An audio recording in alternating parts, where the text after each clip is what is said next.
things that have been on my mind, things like, why do people quit this particular diet so soon?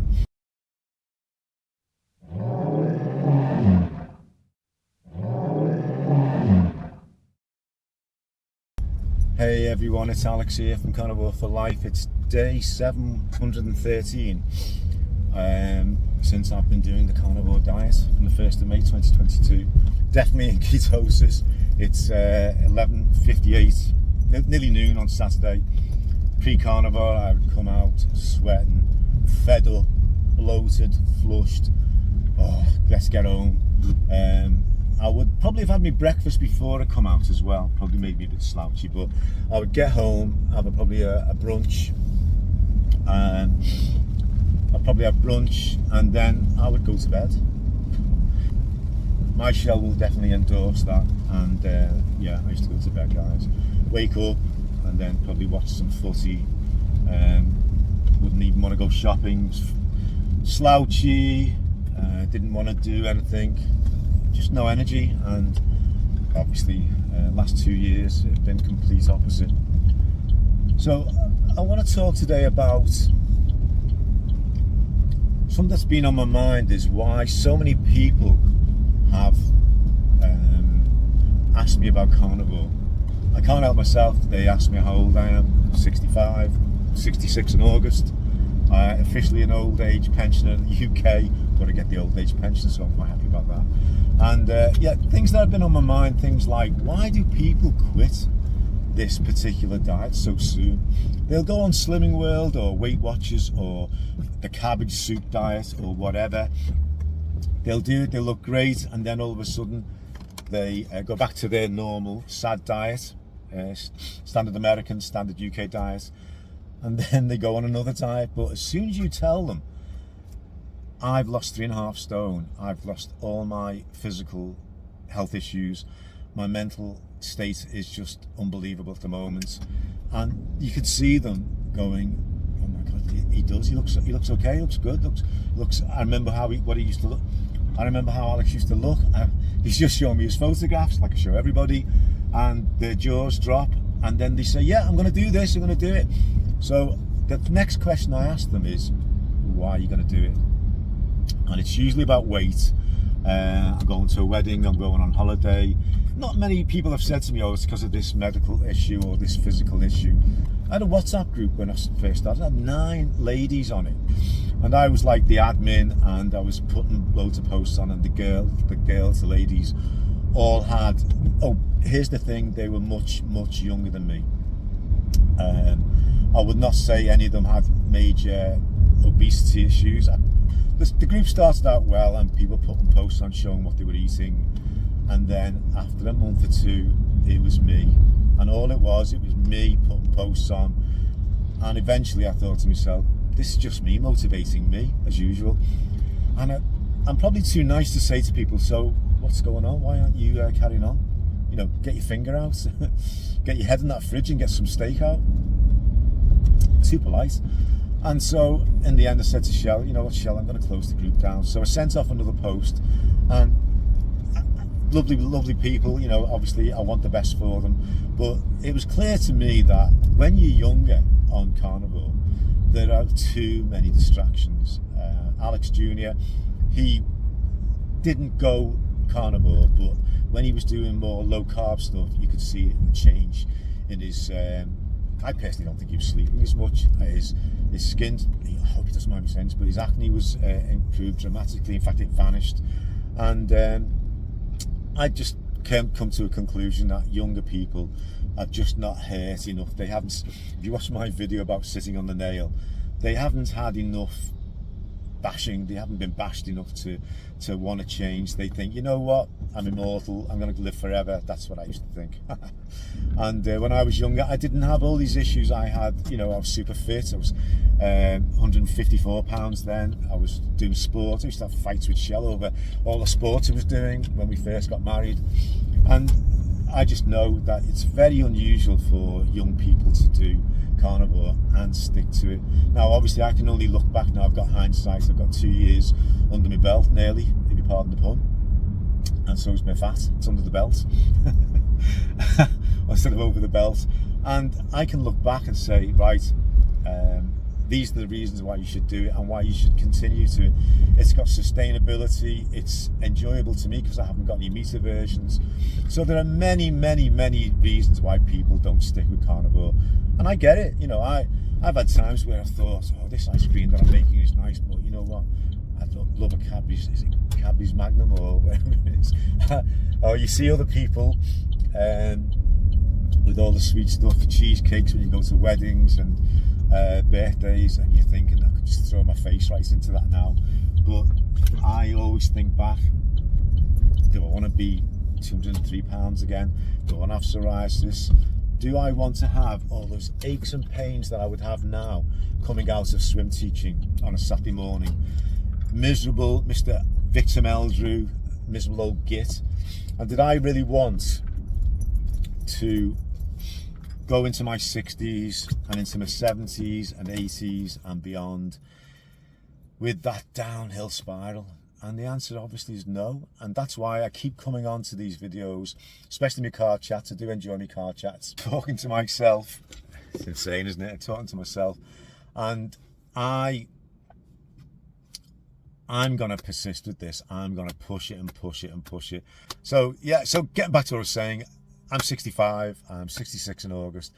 I am your ideal person for doing the carnivore diet. I wish I'd done it 20 years ago, 30 years ago, but would I have done it? I don't know whether I would have done.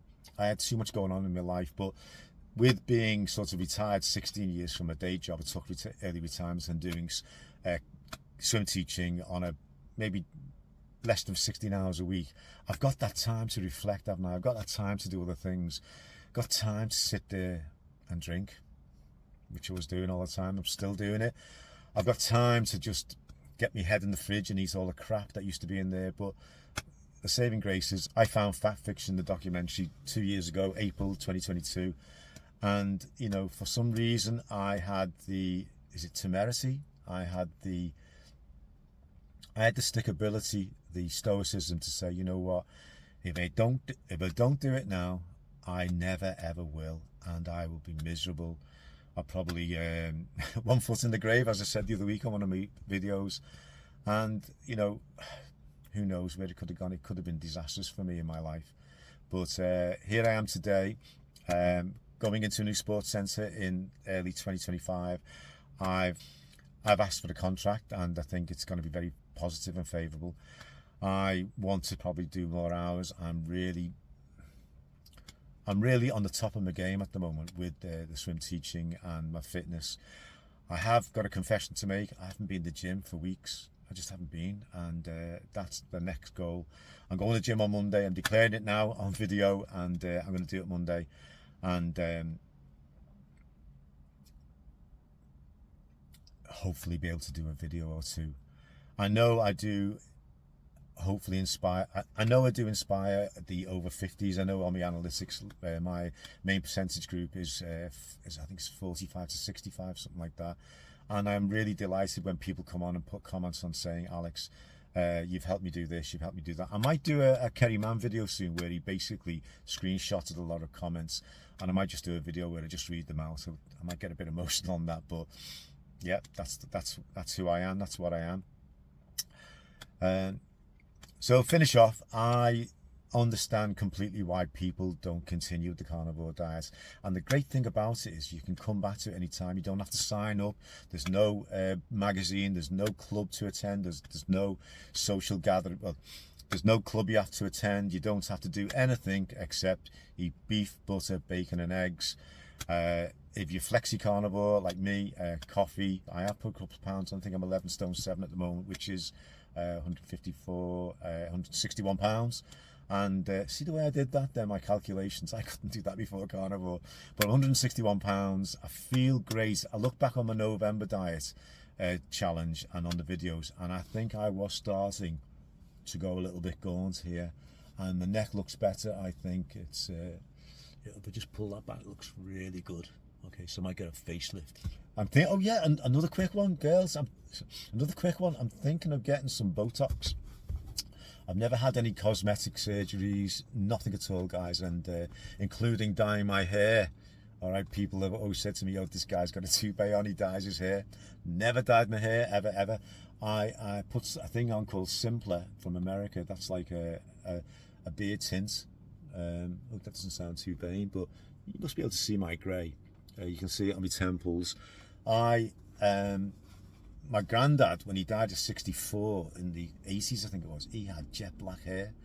You don't see many people with dark hair naturally in the 60s, but I am blessed. My dad, he was 34 when he died. I'm not looking for sympathy. I'm just saying that he had jet black hair like Brian Ferry. If you know who Brian Ferry is, one of my favourite singers.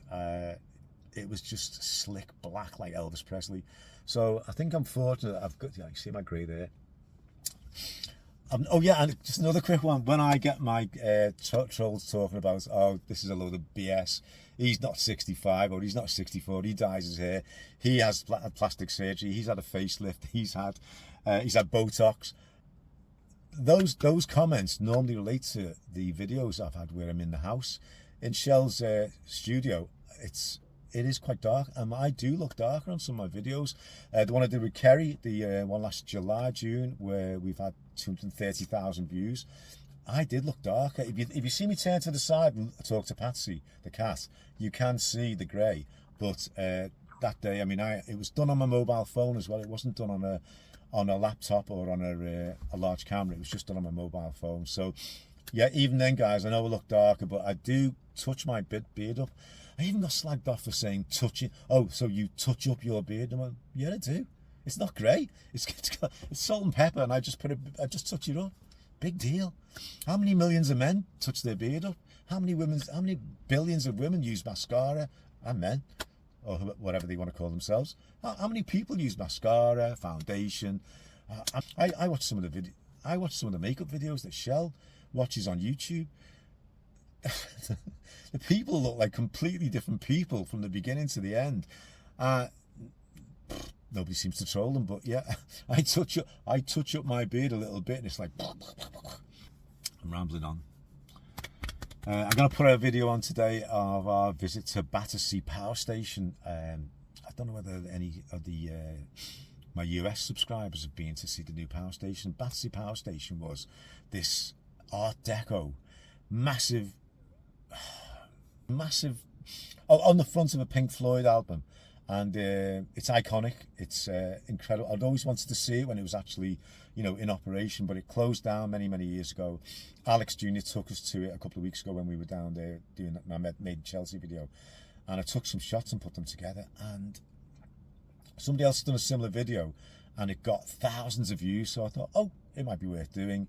I know I'll get probably about 500 people go, yeah, it's boring, but I just couldn't believe the way I think it's a Malaysian investment company, have turned it into a very posh shopping mall, a boulevard. It's just incredible. It's got some of the original crane structures, a thing called an electrical switchgear. It's this huge monolith inside the actual on the ground floor. It's on 3 or 4 floors. It's just incredible. So guys, if you're ever in London, go to the Battersea Power Station. It's not a power station now, and the underground station, Alex told me, is the only underground station that's got the word station in it twice. So it's Battersea Power Station, i.e. the underground. So there's a little bit of info for you. So I'll wrap this up by saying, yeah, not everyone will do carnivore, and if I can give anybody any tips or hints, anecdotal stuff from my own experience, it's your reason why. It's got to be WHY, capital letters. Dr. Lisa Wiedemann, Dr. Lisa Wiedemann did a chat with Kerry on one of the live streams for the Healing Humanity project, and I got emotional listening to her because she's just a great presenter of obviously carnivore. She's a top doctor. I don't know whether she's an eye surgeon or ophthalmologist or whatever they're called, but she just turned out with this comment, and it said, your why should make you cry. And I was like, yes, yeah, you're right. My why, with hindsight, did make me feel very emotional, and I was so grateful that I obviously have stuck to my guns. But guys, if that why makes you sit alone and cry internally as well and get you that upset, with all the frustration, you're probably trying hard to lose weight, to get your physical state right, to clear your head, get your mental state right, and you're just hitting a brick wall. You know, that will make you do the carnivore diet. It will make you be limited on choices, but then that's where you've got to use your imagination. You've got to do research online. You've got to say, right, I'm going to look at all these different videos where people are saying, this is what I eat on carnivore. I've done a few of them myself. And then you get the people saying, oh, you know, it must be costing you a fortune eating steak all the time. That's how I used to think. I never used to eat steak. I'm from a working class part of Liverpool. None of the families I knew ate steak. If you ate steak, it was like, ooh, have you won the pools? It just couldn't afford it, you know. I mean, I used to go into the local butchers, and nobody bought like ribeye steaks. I don't think anybody knew what ribeye steaks was in Garston, Liverpool. That's not being, you know, I'm not putting anyone down from where I was brought up, but people just didn't buy stuff like that. It was always like, you know, people would buy a big leg of lamb or whatever, but it probably lasted about 4 days. And I've gone off again, haven't I? I've gone off on a tangent. But yes, so guys, the why is very, very important. You've got to stick to your why. And I have these whys all the time. And now that I'm doing all my videos, I can actually sit down. Shell says, oh, you're watching yourself again. And what I'm doing is I'm reminding myself of why I do this.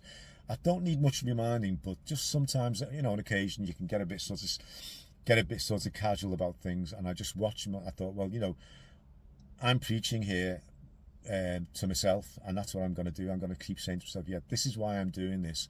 And, you know, I've said this before, I am carnivore for life, nearly up to 2 years, 713 days. And this is probably the longest I've ever done something where I've had to change, and I've stuck to that change.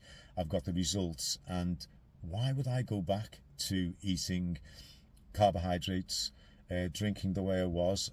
You know, I do hold my hand up. I'm still working on that. Why? It's like someone who's a drug addict, isn't it? Or someone who's an alcoholic. Be careful what you say, Alex. You might get a punch off Shell. But what, you know, you wouldn't celebrate 2 years. You wouldn't celebrate 713 days with a couple of lines of Coke or a quick, you know, half bottle of Jack Daniels, would you? You just wouldn't do that.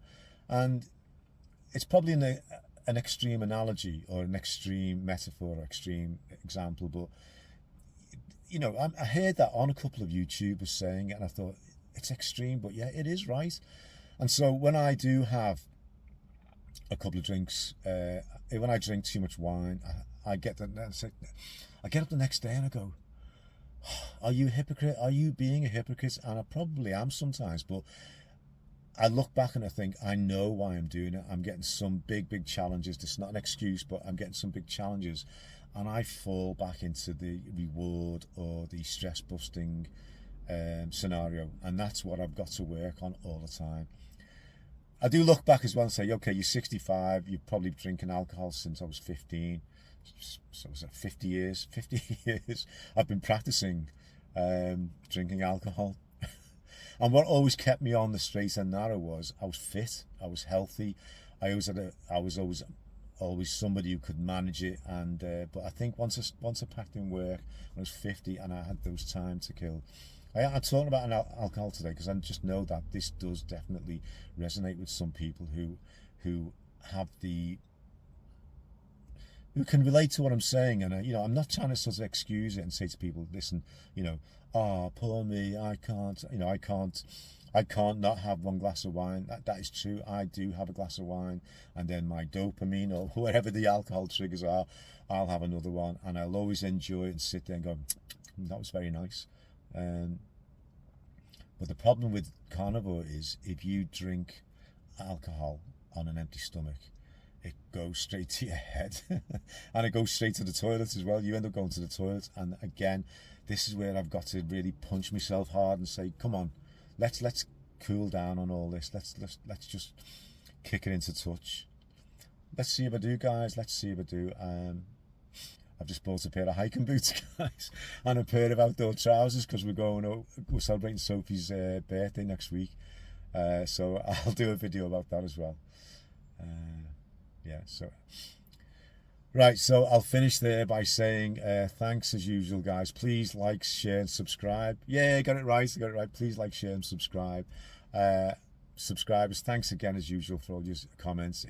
I do always do my best to thanks for all those comments. I always do my best to reply, even if it's just a thumbs up or a smiley emoji. But guys, thanks so much for the comments.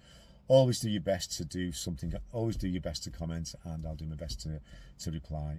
So wherever you are, guys, have a great day, have a great night, and thanks very much.